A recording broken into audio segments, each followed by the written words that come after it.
E tenho feito isso com a maior tranquilidade, senhor presidente. Espero que as pessoas não vejam, nesse último registro que faço, algo que vá contrário àquilo tudo que eu sempre tenho pregado na tribuna e, ao mesmo tempo, ao meu partido. Mas vou aqui, como fiz no do Frei Beto, registrar da tribuna o artigo de Leonardo Boff, que julgo apropriado para a reflexão que nós todos temos que fazer. E diz o Leonardo Boff nesse artigo, que eu achei interessante, para uma reflexão, para uma autocrítica dos erros que cometemos, que nós cometemos, e saber que errar é possível. O grave é não reconhecer o erro e não tentar acertar. Diz ele, durante 4 a 5 décadas, houve vigorosas manifestações de bases populares da sociedade, discutindo que Brasil queremos, diferente daquele que herdamos. Enfim, que o Brasil queremos. Ele deveria nascer de baixo para cima, de dentro para fora, democrático, participativo e libertário. Mas consideremos um pouco os antecedentes históricos sociais para entendermos por que esse projeto tão sério, tão bonito, não conseguiu prosperar como nós gostaríamos. É de conhecimento dos historiadores, mas muito pouco da população, como foi cruenta a nossa história, tanto na colônia, da independência, como no reinado de Dom Pedro I, sob a regência e nos inícios do reinado de Dom Pedro II, as revoltas populares de mamelucos, negros, colonos e de outros foram exterminados a ferro e fogo, a maioria fuzilada ou enforcada. Sempre vigorou o espantoso divórcio entre o poder e a sociedade. Os dois principais partidos, o conservador e o liberal, se degladiavam por pífias reformas eleitorais e jurídicas, porém, jamais abordaram as questões sociais e econômicas. O que predominou foi a política da conciliação entre os partidos e as oligarquias, mas sempre sem o povo.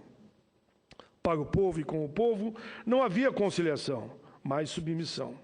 Essa estrutura histórico-social excludente predominou por muito e muito tempo até os nossos dias. No entanto, pela primeira vez, uma coligação de força progressista e popular, hegemonizadas pelo PT, vindo de baixo, chegou ao poder central. Leonardo Boff é que escreveu esse documento. Ninguém pode negar o fato de que se conseguiu a inclusão de milhões e milhões que sempre foram postos à margens. Far-se-iam, enfim, a reforma de base? Infelizmente, um governo ou governa sustentado por uma sólida base parlamentar ou assentado no poder social dos movimentos populares organizados. Aqui se impunha uma decisão. Você vai se articular via o parlamento numa política de negociação ou de fora para dentro, baseado nos movimentos populares. Aí tinha que se tomar uma decisão. Na Bolívia, Evo Morales buscou o apoio da vasta rede de movimentos sociais, de onde veio, como forte líder. Conseguiu, lutando, às vezes, até mesmo contra partidos. Depois de anos, ele construiu uma base de sustentação popular, de indígenas, de mulheres, de jovens, de idosos, a ponto de dar um rumo social ao Estado e lograr que mais da metade do Senado hoje seja composto, inclusive, por mulheres. Agora, os principais partidos o apoiam e a Bolívia goza do maior crescimento econômico do continente, que tem o apoio popular. E, baseado no apoio popular, ele conseguiu maioria também no parlamento, porque os parlamentares não quiseram ficar contra a população. Interessante análise que faz aqui o nosso querido Frei Leonardo Boff. Ele disse que aqui no Brasil se adotou outra alternativa. Se optou pelo parlamento no ilusório pressuposto de que seria o atalho mais curto para as reformas que se pretendia fazer. Se assumiu aqui o presidencialismo de coalizão. Líderes dos movimentos sociais foram chamados a ocupar cargos no governo, enfraquecendo o poder popular. Isso eu já escrevia também, me permito que eu diga, no meu livro O Rufar dos Tambores, que eu estava preocupado com o movimento social e popular que estava sendo enfraquecido, porque muitos dos líderes estavam ocupando cargo no governo. Mas, enfim, mesmo mantendo ligação com os movimentos de onde veio, o nosso movimento não via neles o sustentáculo do poder, mas a coalizão pluriforme de partidos. Se tivessem observado um pouco mais a história, teriam sabido do risco dessa política de coalizão que atualiza a política, na verdade, de conciliação com uma política atrasada do passado. A coalizão se faz à base de interesses. Ele está fazendo a crítica. Com negociações, troca, dando o que se recebe, troca de favores, concessão de cargos e de verbas. A maioria dos parlamentares, infelizmente, não tem uma visão que interessa ao povo. Mas muitos, diz o Frei Boff, muitos deputados e senadores, e aí naturalmente a visão dele é sobre a política nacional, ficam mais ligados a como se eleger e quem vai financiar a campanha. Aí diz ele, todos, com raras exceções, falam do bem comum, mas infelizmente muitos usam a hipocrisia. Na prática, infelizmente, os interesses de bens particulares e corporativos acabam prevalecendo. Foi esse atalho que não deu certo.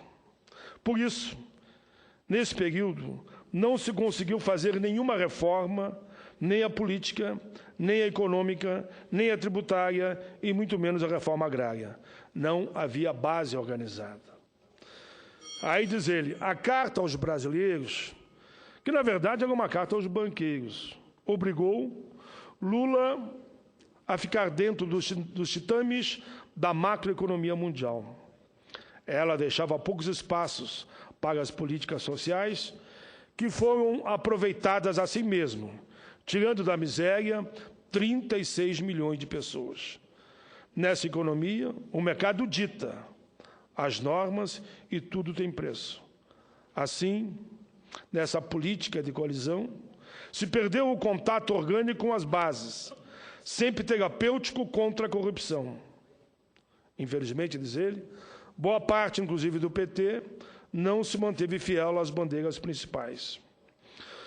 Assim, senhor presidente, eu estou tentando resumir aqui, ele diz que as comunidades de base, as pastorais sociais e os grupos emergentes, eles se mantiveram no seu espaço, nas suas células, entendendo que assim eles estariam dando sustentação às grandes mudanças. Ele diz que a comunidade de base, pastorais sociais e grupos emergentes aprenderam a articular, esse sim, fé e política. A mensagem originária de Jesus, de um reino de justiça, a partir dos últimos e da fraternidade viável, apontava de que lado deveriam estar dos oprimidos. Enfim, que lado deveríamos estar? Dos oprimidos. A política seria uma mediação para alcançar tais bens para todos. Por isso, as centenas de SEBs não entraram no PT. Fundaram, como eu dizia antes, células deles e grupos como instrumento para fortalecer o sonho de melhorar a vida de todos. Diz ele mais, cometemos um equívoco fatal.